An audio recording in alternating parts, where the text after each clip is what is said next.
Hello guys, so welcome to the second episode of our Wildcard Podcast, right? We gave you guys the first podcast and I'm certain that you guys had the whole blast with it. And then today we'll be having a very, very exciting episode, right? I have two beautiful ladies by my own side, okay? Cookie and also Rhemmy. Please introduce yourself, please. Hi, I'm Cookie and I am a small business owner. I make scented candles and I'm very happy to be here. A little shy, but that's fine. Yeah, that is actually fine. Rem, please. Hi everyone, I'm Rhemmy. I make shoes and I'm glad to be here. Okay guys, Nervous too. Sure.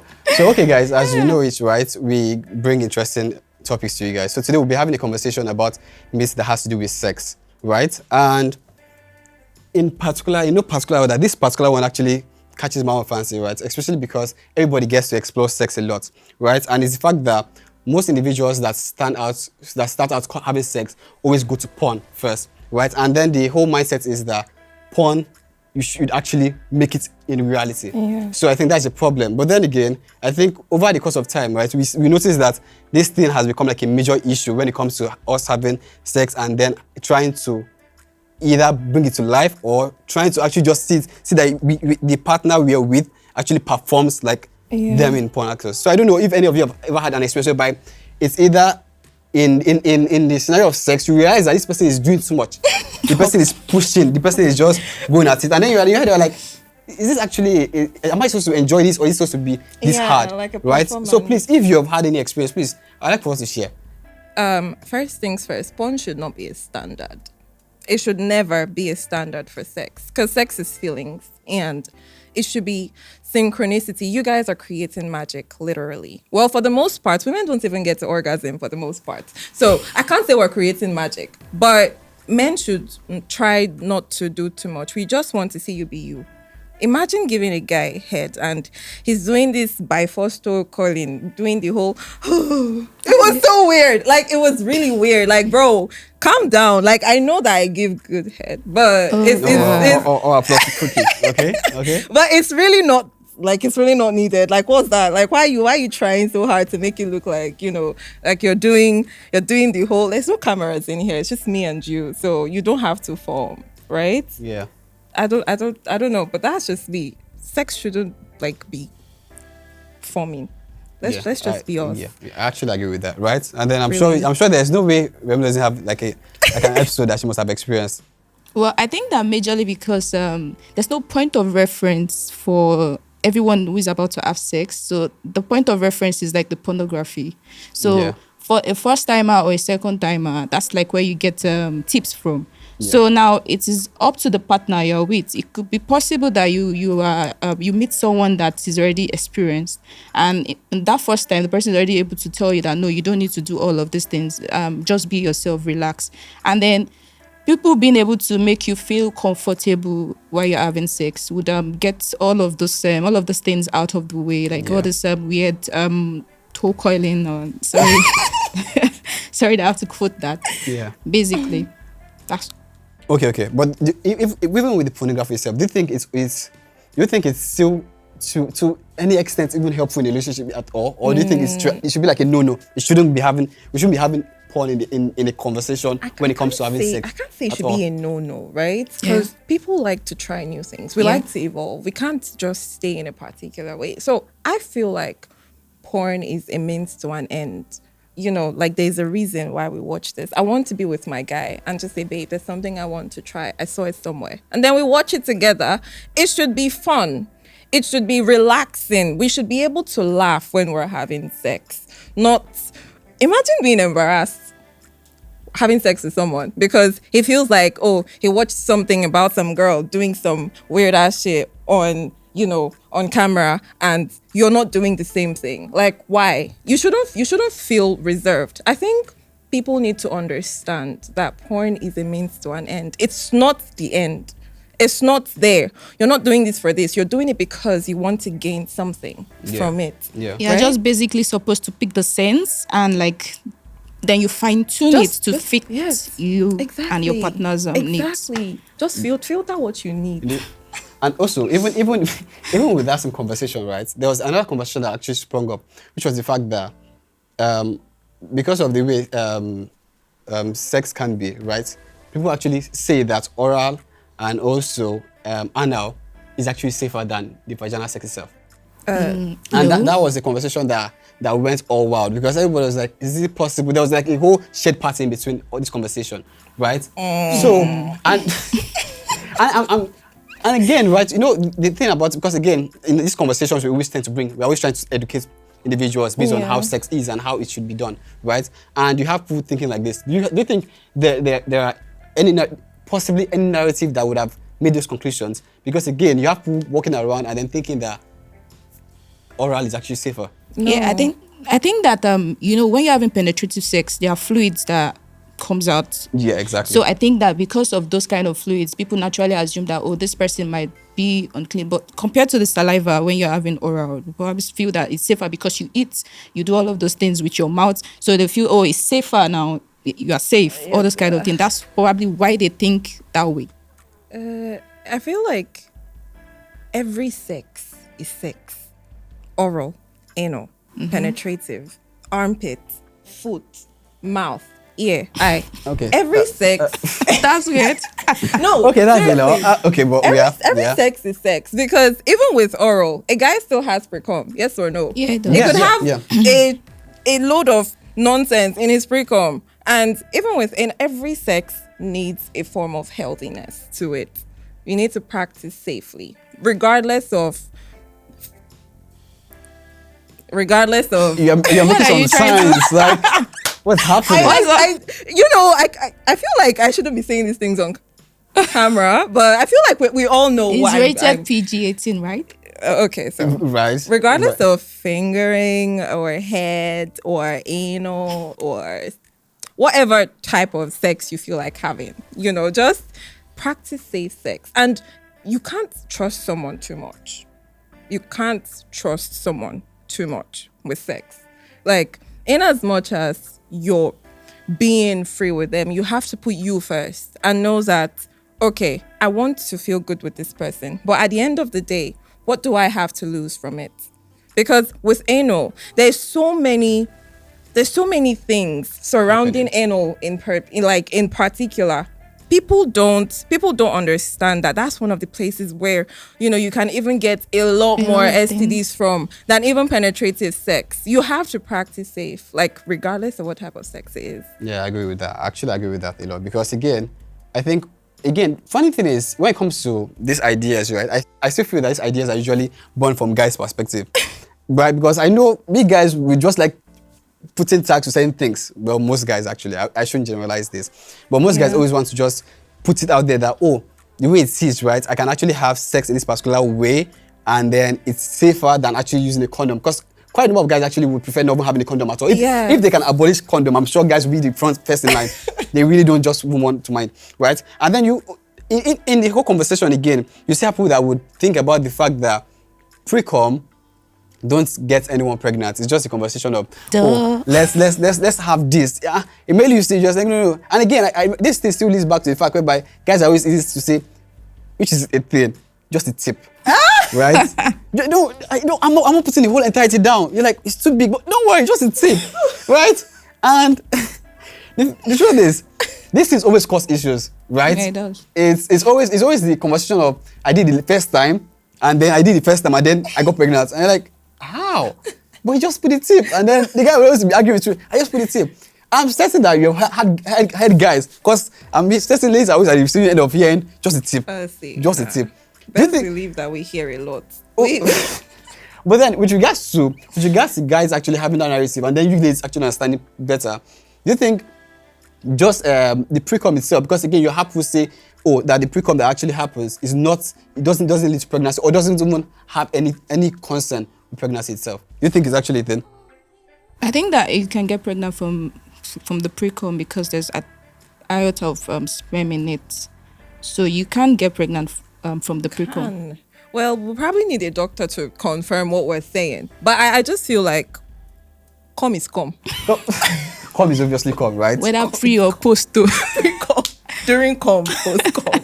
Everything is cum, right? So anyone, the fact that we're even saying just a tip, without reasoning about using a condom should be abolished. Like, let's put it in place that if we're not going to practice one-on-one and going to the hospital, getting tests done before anything, let's just know tip or head or cap or frenulum or whatever you're sticking in me, let's cover it up. Let's lie on. Let's bag it. Let's bag it. Bro, let's bag it. Let's bag it. Because why? I don't want to be in a situation where a guy will tell me just the tip and then I'll be looking for my period where it did not lost. So in cases where you are allergic to condoms, what do you do? Now. Okay, please go ahead. I would like to hear I was talking about how we cannot really trust someone. But if you feel to a certain extent that you're comfortable with this person, you let them know. Tell them straight up, this is how it's going to be from my side. Let's go for tests. Let's get this thing done. And if they decide to fuck up, then it's on them. It's on them. And best believe that you will know. You've been having sex with this particular person for a while now. There was no unbalance in your coochie. Everything was all fine and fresh. And then one day, you guys are having sex and 5 days later, 5 days? 3 days. 3 days later, you start to itch. Like, bro, what's going on? Man has carried something to come and give you. Obviously, it cannot just come from... It cannot just generate. No offense. But you definitely know. So you have to create a balance of trust and loyalty with whoever you're going to be having sex with. Yeah. Still same on Rhemmy's question, right? I think it's just the truth, right? When it comes to the sex itself, once you can't use a condom, you really need to have that partner you actually trust, because at the end of the day, you don't want... Because I've had people actually say they react to condoms itself, right? So they just say straight up, I react to condoms. You try this other brand, I react to it. You try that. And again, you won't force them, but then again, it's always just a matter. Because again, I feel sometimes people don't understand that trust is actually one thing that is major in sex any itself, relationship, right? Basically. Exactly. So when it's happening, you always need to, still taking back from our own words, you actually need to go through the details, right, in itself. And still coming back to this conversation is that, do you guys think everybody's having sex? Because it's like a major thing. Everybody just believe everyone is having sex in Lagos. Of course. Everyone is having sex. Everyone is having sex in Abuja. Everyone is actually having sex in Port Harcourt. Please, I have to understand. Do you think everyone is having sex? Do you know when you're in a setting and you bring up the conversation of sex and everybody just lights up and everybody just starts talking? Everyone just starts talking about sex, and you be like, I thought you were. I'm like, I thought you look like someone that don't do it. So there's a huge possibility that. There's a huge possibility that everybody's having sex in where you are. Is that, would you say that? Okay, so this is like a very personal perspective. Okay, sure. I'm not having sex right now. Okay. So I can say I'm not. Right? Wait, you're not having sex, but you are getting pleasured by yourself. That's still a form of sex. That is still a form of sex. Yes. Okay, so you're getting sex. I should rephrase. Okay, sorry, I should rephrase and say I am not fucking a nigga. I'm not fucking a nigga. I do this, yeah. I mean, I know my body, and I have gotten to the point where I can do without penis. And I can still attain orgasm. Because best believe that even with the penis, how many orgasms am I orgasming? Oh, now, let's come to the fact that people think that the end goal to sex is orgasm. Like, why? Allow me to enjoy the process, whole process. I don't have to, I mean, there's this person I once dated that we had to, like, stop because every time, did you come? Okay, Leave so me alone. let me answer that particular narrative. Right? I think one of the major things society has put into most guys is the fact that cum is the ultimate thing, right? Every guy, just small shivy, yeah. I mean, is that the cum? Does it? Like, bro, no, I was just trying to stretch my leg though before you break it, right? I think that particular narrative has been so embedded in quite a number of guys, right? That you have them just having that at the mindset instead of them actually enjoying the process. And you always have the process that's supposed to happen. First is the sex. First is the foreplay that actually leads to the sex itself, right? Okay. And every single thing that encompasses that, most times guys miss out because they don't actually go through that process. Their head now is, if I start hitting her and I hit her to a certain extent, she'll actually give a particular reaction that will say, yes, I've come. You said it. See, I am so happy that it's a guy saying this, because best believe that men do not even think about foreplaying, especially if they just want to come. So forgive me if my ultimate goal is to orgasm, because for me, the feeling that I get from climaxing is the fucking pleasure. Like, it is the utter goal. I get this intense feeling that a guy is not even giving me. You don't give me a foreplay, you don't give me nothing. You're just there. You just want to DJ the pussy and then just enter. Let's just keep going. It's not interesting. It's really not interesting. You're not making me looking forward to anything. So best believe that it would be so easy to detach because there's nothing to enjoy. There's literally. So I'm very glad that a guy is the one saying things about foreplay. I want people to listen to him and, try to act on it. Maybe the next time they are going to be with their girls, they should ask them what they want. Best believe that most women in relationships might not even be getting satisfied. Well, so I still agree with you, right? But do you think there's a possibility that a guy doesn't get satisfied too? See. Really? I'm asking because I'm a guy right now. I think, because again, right, I understand that quite a number of times, some guys, I'm guys, so I can't stand my guys. Some guys actually would say, that they're having the sex and then it's good. But then now they're having the sex and then they have it good. But then you have ladies easily stab guys and say, that guys actually don't stroke properly. And then the truth is, narrative, ladies actually don't know how to have sex themselves. Which is actually another different narrative in entirety. Right? You have people that actually don't know how to have sex, which is actually from the ladies' perspective. So it's a ball game, it's a person is on. You see, I don't think there's a rule book to sex. Like there can't even be a rule book. There can be guidelines. We can have guidelines to having sex. There can be guidelines. Yes, tell your woman, set a mood. It's a guideline. How do you set a mood for your woman to be comfortable with you? That's the guideline. I make candles. I'm in the process. Like, my business is to help people to feel good. So best believe that I know what romance is. I like to feel romance because I romance myself a lot. So your idea of romance might be different from my idea of romance. I think that the ultimate thing is talking with your partner. Yeah. What works for you? What do you want? How should we go about doing this? I think communication is key. You can't have romance without communication. Exactly. Yeah, which means what we're both agreeing on now, or we are both agreeing, is the fact that communication is actually very, very on a stiff level when it comes to sex in itself. Very stiff. And especially the fact that there are quite a number of individuals that are having sex in its bunch and not actually communicating with their partner in itself. Imagine fucking someone and you can't even talk to them about like what you need or what you want. There's a problem. Like, how can I be having sex with you and I can't say, babe, I didn't really feel good, But this is in case of a proper relationship. If it's more or less like a one-night stand or a situationship or a friends with that's also a situationship, yeah.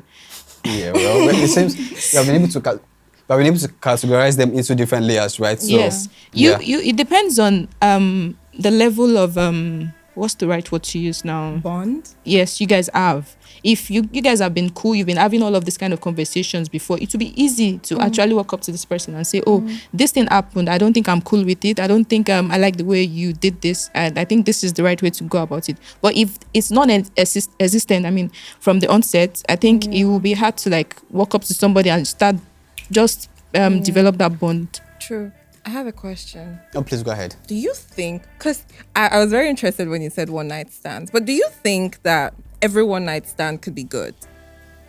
Yes. Every one night? Sorry, not everyone. Not every, Yeah. But then, I think one night stand always come with the fact that there's so much adrenaline rushing between both of you, right? Exactly. And then it's fact that it's always in a dangerous mood. I've not seen anybody have a one night stand in their room like that. Like it's in the narrative of one night stand, right? It's always either in a club or it's either in an event. Something spontaneous exactly. and quick. So one night stand is always thrilling.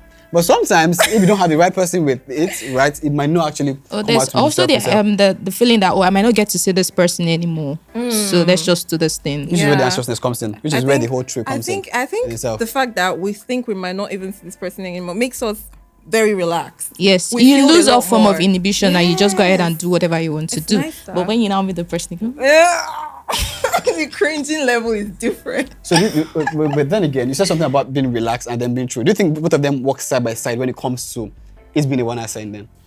Because you need to be. There's always that thrill that actually wants to have this, right? And then again, sometimes there's always the dangerous zone you actually just want to try out just because it's a one-night stand again. Right? But I mean, this is a nigga fucking you until like you're probably bent over in a toilet.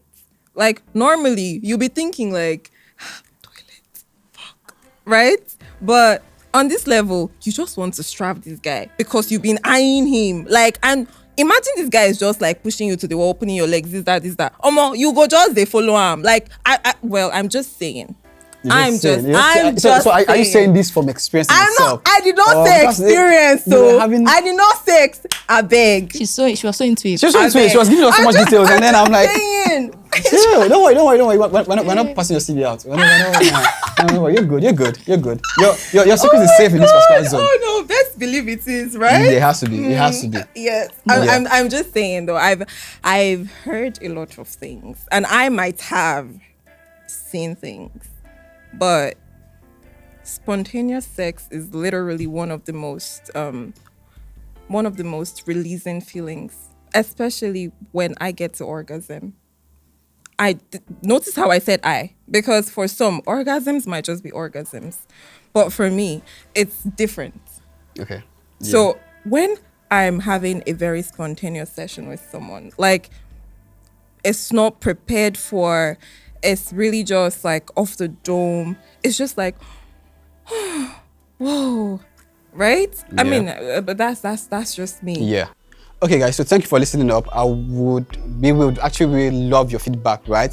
Because again, we've had such an engaging conversation about the myth of sex, and my amazing, beautiful people in the building. Please plug out, please. Hi, Cookie. You can follow me on Instagram at A Girl Xylee Mask. I make candles and I'm in the business of making you feel good. It's really nice to be here. Definitely so. Please. Okay, we really look forward to reading your stories in the comment section. My name is Rhemmy, and you can follow me on at REHEMMY_LI. Thank you. Okay, guys. So please follow us on Bubble Spray Jet. This is a Wildcard Podcast. Thank you.